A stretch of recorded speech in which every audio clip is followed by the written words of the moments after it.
જૂનાગઢના શીતલનગરમાંથી એક દુઃખદ ઘટના સામે આવી છે, જ્યાં પતિ પત્ની વચ્ચેના ઝઘડાને પગલે બંનેએ આત્મહત્યા કરી લીધી। દાંપત્ય જીવનમાં પતિ પત્ની વચ્ચે અવારનવાર નાના મોટા ઝઘડાઓ થતા હતા। જૂનાગઢના 39 વર્ષીય સતીશ પરમાર, જેમણે 18 વર્ષ પહેલાં ગીતાબેન સાથે લગ્ન કર્યા હતા, 23 ડિસેમ્બરે પોતાના ઘરમાં આત્મહત્યા કરી લીધી હતી। પરંતુ પતિના આ દુઃખદ અંતથી માત્ર 2 દિવસ બાદ ગીતાબેને પણ પતિના વિરહમાં દ્રવિત થઈ ગળે ફાંસો ખાઈ જીવ આપ્યો છે। આ દંપતીના 2 બાળકો, એક 11 વર્ષનો દીકરો અને 16 વર્ષની દીકરી આ દુઃખદ ઘટના પછી હવે માવતર વિનાના થઈ ગયા છે।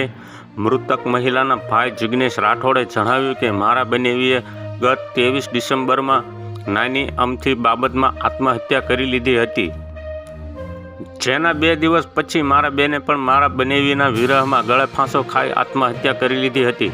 મારા બેન અને બનેવીએ બંનેએ આત્મહત્યા કરી, પણ એમણે તેમના 2 બાળકોનું પણ ના વિચાર્યું।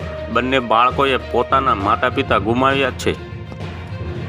સતીશના ભાઈ કેતન પરમારે આ ઘટનાઓ પર દુઃખ વ્યક્ત કરતા જણાવ્યું કે આજે મારા ભાઈ ભાભીની સગાઈની તારીખ હતી, જે તેમણે અંતિમ દિવસ તરીકે પસંદ કરી।